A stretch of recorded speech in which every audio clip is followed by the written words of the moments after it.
Narito na ang mga malalaking balitang Central Luzon ngayong araw.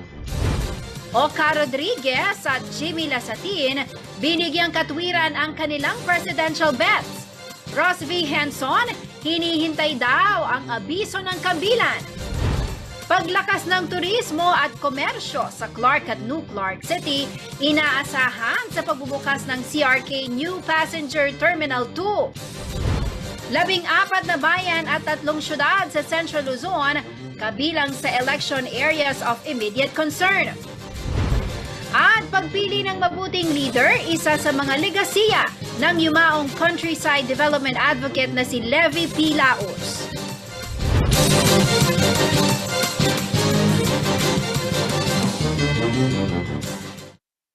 Magandang gabi ka rehiyon. Ako po si Jennifer Salenga. Oras na para sa mga may init na balitang Central Luzon.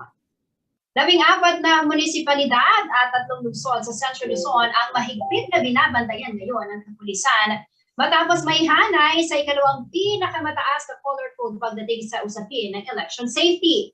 Karamihan sa mga nasabing bayan at syudad na nasa areas of immediate concern matatagpuan sa lalawigan ng Nueva Ecija.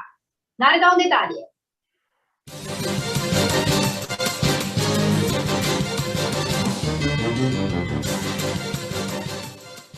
Habang papalapit ang halalan, patuloy daw ang Police Regional Office 3 at Commission on Election sa pagbabantay sa iba't ibang lugar sa Central Luzon na may kasaysayan ng mainit na sitwasyong pampulitika. Sa lalawigan ng Nueva Ecija, 8 bayan at 2 syudad ang kabilang sa tinatawag na Election Areas of Immediate Concern o Orange Category.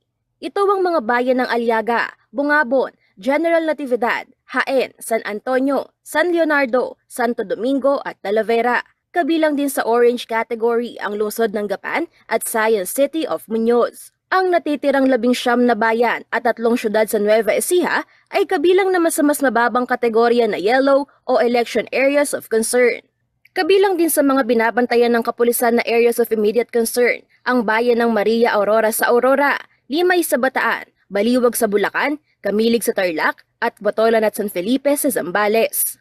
Nasa Yellow Category o Areas of Concern naman ang Mariveles sa Bataan, Marilao, San Miguel, Giginto, San Rafael, Doña Remedios Trinidad at San Ildefonso sa Bulacan, Apalit at Mexico sa Pampanga at Paniki sa Tarlac. Paglilinaw ni Police Brigadier General Matthew Bakay, Director ng Police Region Office 3, mayroong panuntunan sa pagtukoy ng mga election hotspots na mayroong 4 na kategorya. Ibinabasa ito sa mahigpit na tunggalian ng mga politiko, pagkakaroon ng insidenteng may kaugnayan sa halalan at presensya ng mga armed group, gun for hire at communist group. Una sa kategorya ang green o election areas of low security concern. Sinundan naman ito ng yellow category o election areas of concern kung saan may dati nang naitalang insidenteng may kaugnayan sa eleksyon. Pangatlo ang orange category o election areas of immediate concern. 2 sa mga panuntunan ang karaniwang makikita sa mga lugar na ito, gaya na lamang kung mayroong naiulat na insidenteng may kinalaman sa eleksyon at mayroon pang mahigpit na tunggalian ng mga politiko. Pinakahuli naman ng red category o election areas of grave concern na mayroong higit na 2 salik ang binabantayan ng kapulisan. Wala namang lugar sa rehiyon ang nasa ilalim ng red category. Ayon kay Bakay, layunin ng mga itinakdang kategorya na matutukan ng mga pangangailangang seguridad ngayong panahon ng halalan. Angelica Cara, CLTV News.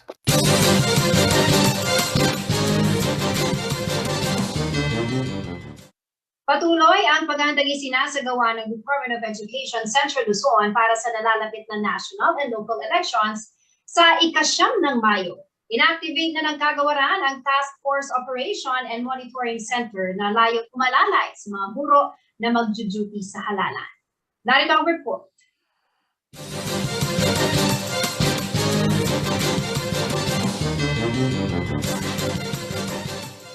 Muling binuhay ng Department of Education o DepEd Central Luzon ang Election Task Force Operation and Monitoring Center para sa halalan 2022. Sa isang virtual presser, sinabi ni DepEd Regional Director May Eclar na layunin nitong alalayan ng mga public school teacher at personnel sa kanilang election duties. Ayon kay Eclar, isa raw ito sa inisyatibo ng kagawaran upang tulungan ng Commission on Elections na matiyak ang malaya, maayos, tapat, payapa at credible na national at local elections 2022. Nakibahagi rin ng mga guro sa mock elections at voters education training para sa lahat ng miyembro ng electoral board. Tatanggap daw ng increase sa honoraria at iba pang allowances ang mga personal na bahagi ng electoral board. Batay sa COMELEC Resolution No. 10727, mula sa 6,000, tatanggap ng 7,000 pesos ang electoral board chairperson. 1,000 rin ang nadagdag para sa electoral board members. Mula sa dating 5,000 pesos, 6,000 na ang kanilang matatanggap. Ang Deputy Supervisor Official naman, mula sa 4,000, itinaas ito sa 5,000 pesos, habang 3,000 mula sa dating 2,000 naman ang matatanggap ng support staff. Maliban dito, ang personnel na maa-assign sa eleksyon ay tatanggap ng 2,000 pesos sa transportation allowance, 1,500 pesos na communication allowance at 500 pesos bilang anti-COVID allowance. Nakasaad din sa naturang resolusyon na dapat ibigay sa loob ng 15 araw mula sa araw ng eleksyon ng honoraria at allowance ng mga magsisilbi sa halalan. Suspendido rin ang pasok maging ang mga modular learning mula May 2 hanggang May 13 para bigyang daan ng halalan.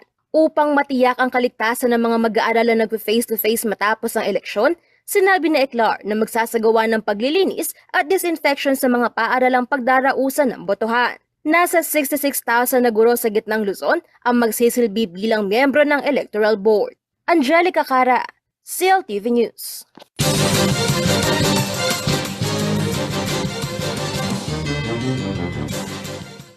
Manatiling nakatutok para sa iba pang mga nangungunang balita ngayong araw.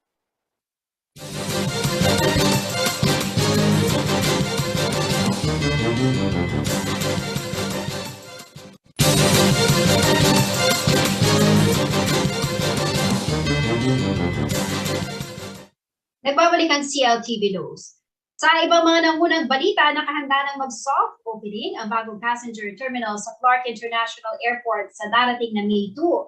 Dahil dito, inaasahan manong mas bibilis ang business at travel mobility sa Central Luzon.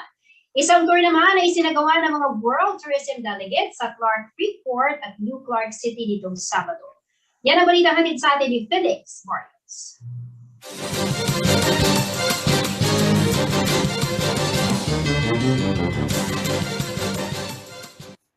Kasabay ng pagluluwag ng iba't ibang travel restrictions bunsod ng COVID-19 pandemic, inaasahan na rin ang higit pang paglakas ng turismo at komersyo sa Clark Freeport Zone at New Clark City.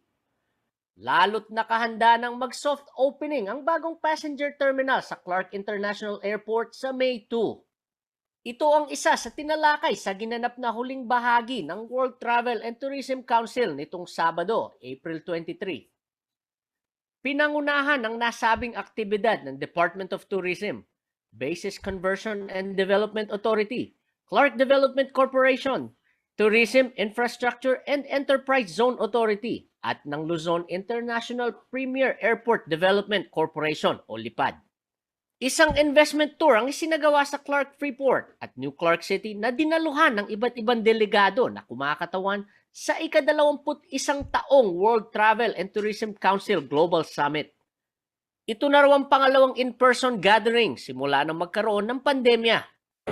The pandemic may have disrupted investment flows into the tourism industry. But the good news is now that the country's borders are opening up, we are also seeing new opportunities for tourism investments.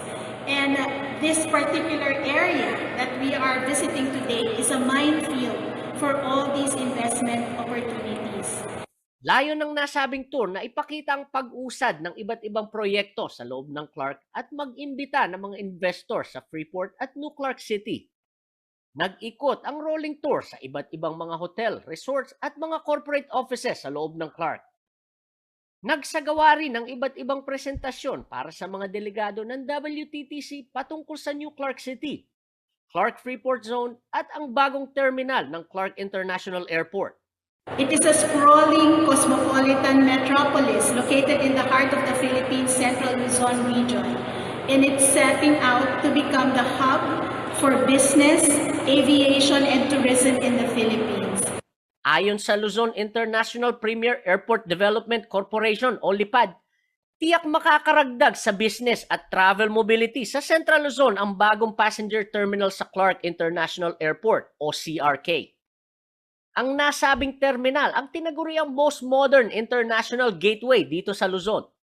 Makikita rito ang iba't ibang state-of-the-art equipment kagaya ng mga self-service kiosk at self-service baggage drop-off na maglilimita sa close contact sa pagitan ng mga pasahero at kawani ng airport. Ikinagagalak naman ni Lipad CEO Biyong Chungungko ang pagdating ng mga delegado at nais niya na ring ipamalas sa mga pasahero ang bagong airport terminal, lalo na ngayon na lumuluwag na ang paglalakbay sa ibang bansa. Of course, everybody's looking forward to coming here, this new airport. And we're welcoming, there are more countries that are opening up their borders. So for instance, Korea is open already, so there's no need for quarantine. So you might want to visit all those spots that you're seeing in your K-drama. So I won't preempt the announcement, but more countries will be opening their borders. So with that opening, we'll have more flights to those countries. So something to look forward. Para sa mga nais makita ng personal ang bagong terminal ng paliparan, magkakaroon ito ng open house simula sa April 30. I want to invite everybody. We're having an open house on April 30. So please check our Facebook page because we are going to provide buses in SM Clark. So in case they want to, visit our airport on April 30. This is parang preview before the opening of soft opening on May 2. Felix Barrios, CL TV News.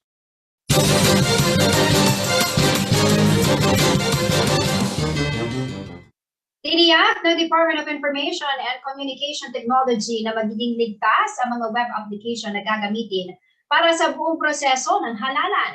Ayon sa DICT, may mga personal umano silang tututok 24/7 para bantayan ang cybersecurity.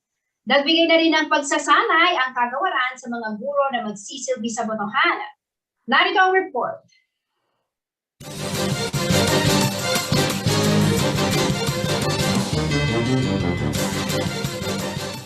Patuloy ang hakbang na isinasagawa ng Department of Information and Communications Technology o DICT para sa nalalapit na halalan sa ika-9 ng Mayo. Sinabi ni DICT Region 3 Project Development Officer Mark Kenneth Junicio sa isang virtual presser na isa sa mga ginagawa ng ahensya ay ang pagkikipagtulungan sa Commission on Elections at Department of Education. Ito ay upang magkaroon ng digital signature at mabigyang pagsasanay ang mga guro at iba pang election officers na magseserbisyo sa buong panahon ng pagboto.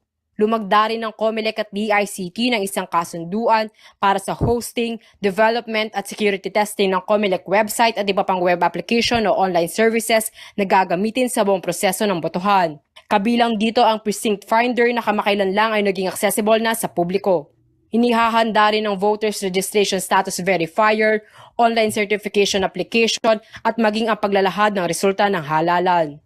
Binigyang diin din ni Junicio na bihasa ang mga kawani ng kagawaran at tinitiyak na mayroong 24/7 na security services para sa pagpapagana ng mga web application. Gumagana rin daw 24/7 ang mga active site ng free Wi-Fi for all sa iba't ibang panig ng rehiyon, gayon din ang Tech4Ed centers na nakalatag sa iba't ibang LGUs at paaralan. Bawat Tech4Ed centers ay mayroong 3 laptop, printer, internet connection at iba pang gadgets na magagamit ng taong bayan ng libre kaugnay ng pananaliksik ng impormasyon ukol sa eleksyon. Liana Canilaw, CLTV News.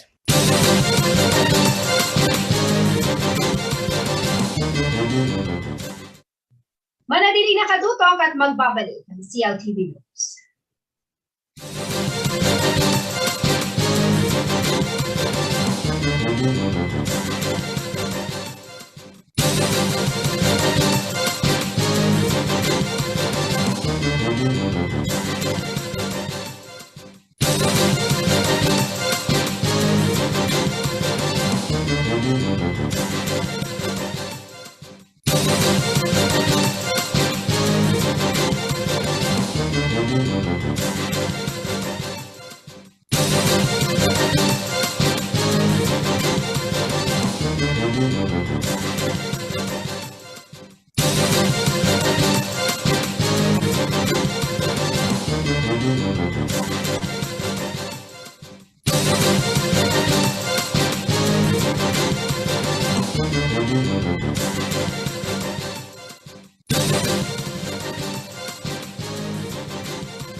Nagbabalik ang CLTV News. Sumentro po sa Pasay City ang birthday rally ni Vice President Leni Robredo kung saan higit 400,000 supporter umano ang dumalo sa nasabing aktibidad. Samantala, sinabayan naman ng isang house-to-house campaign ng mga kakamping sa siyudad San Fernando ang selebrasyon ng kaarawan ni VP Leni. Ang balita ni Jenna Nuba, Paruma.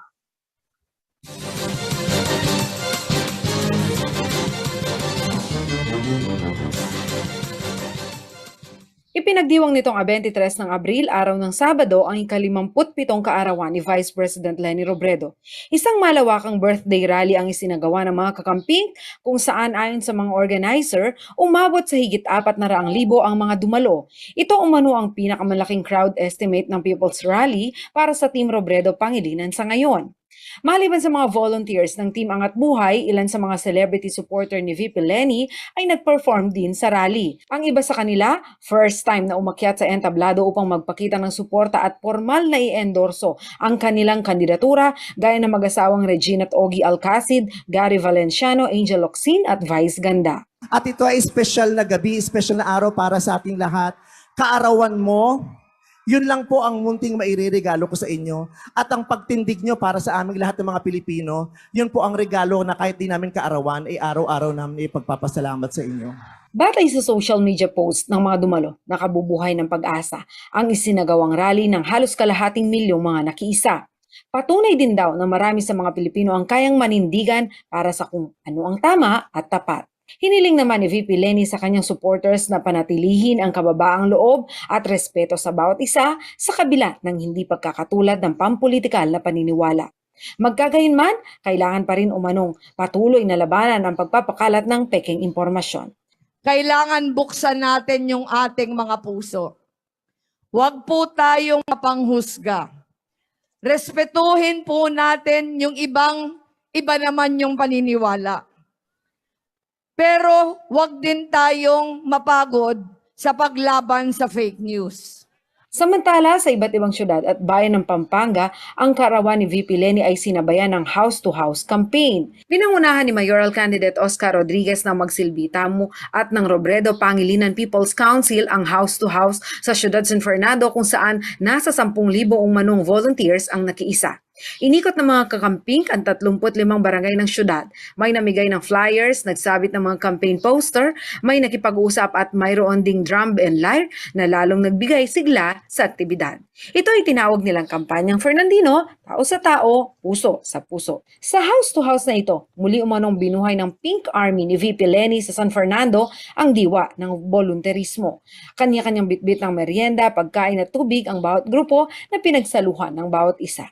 Ang house-to-house activity ng mga kakamping ay nagsimula umano noong April 2 at magpapatuloy hanggang sa huling araw ng kampanya sa May 7. Ayon sa mga volunteer, hindi lang ito laban para sa eleksyon at sa mauupo sa pwesto sa susunod na 6 na taon, kundi ito ay laban para sa susunod na henerasyon. Jenna Lumbang Parungaw, CLTV News.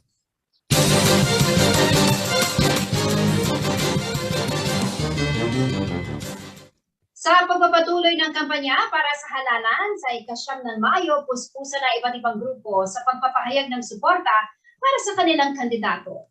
Sa bayan ng Lubao, Pampanga, aabot umano sa 500 katao ang nagmarcha para ikampanya ang tambalang Ferdinand Marcos Jr. para presidente at Mayor Sara Duterte para vice-presidente. Narito ang report.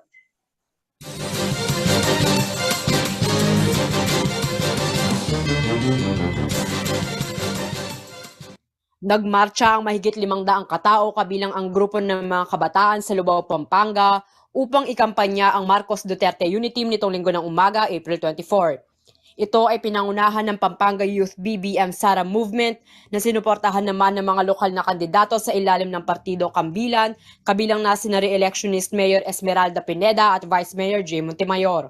Ayon kay Elvin Laceda, presidente ng Pampanga Youth BBM Sara Movement, ang nasabing aktibidad ang pinakamalaking unity walk na naidaos ng kanilang grupo. Dagdag pa nito, ngayon pa lamang may sumamang mayor sa kanilang pagmamarcha. Mahigit 100 lamang daw ang kabataang kanilang inaasahang sasali, ngunit dumami ang bilang ng mga nakiisa sa mismong araw na isinagawa ang pagmamarcha. Ang paglalakad ay nagsimula sa Barangay Santa Monica, Lubao, alas 6:30 ng umaga at natapos sa Barangay Santa Catalina bago mag-alas 10. Isa si Laceda sa mga naging scholar ni dating Pangulong Gloria Macapagal Arroyo na nauna nang nagpahayag ng kanyang suporta sa kandidatura ni Marcos at Duterte para sa dalawang pinakamataas na posisyon sa gobyerno. Liana Canilaw, CLTV News.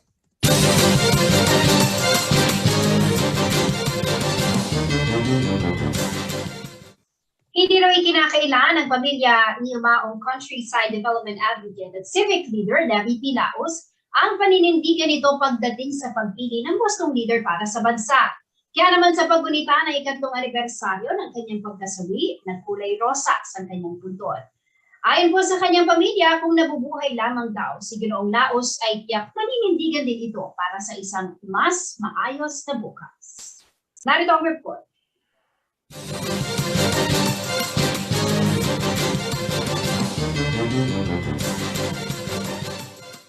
Nagtipon ang pamilya Laos sa Musileo ng Yumaong Countryside Development Advocate na si Levi P. Laos sa Sanctuario Fernandino dito sa siyudad ng San Fernando, Pampanga para sa ikatlong anibersaryo ng kanyang kamatayan ngayong April 25. Bukod sa pagiging founder ng Laos Group of Companies, ang pinakamalaking car dealership group sa Luzon, nakilala rin si Ginoong Levi Laos sa pagiging aktibong miyembro nito sa komunidad bilang civic leader. Kabilang sa kanyang mga ipinaglaban noong siya ay nabubuhay ay ang pagtatayo ng megadike para protektahan ang siyudad ng San Fernando at iba pang bahagi ng Pampanga mula sa banta ng lahar. Ayon sa kanyang may bahay at Pangulo ng Metro Central Luzon Food Incorporated na si Mrs. Maria Teresa Tess Laos, kung nabubuhay lamang ngayon si Ginoong Laos ay tiyak rin ito sa mga naninindigan para sa mas maayos na pamahalaan. At makikita naman daw ito ngayon sa mga bulaklak sa kanyang puntod. The whole 3 years, we use white flowers for Mr. Laos. But this time, because malapit na ang eleksyon, sabi ko, we place pink flowers because I know si Mr. Laos.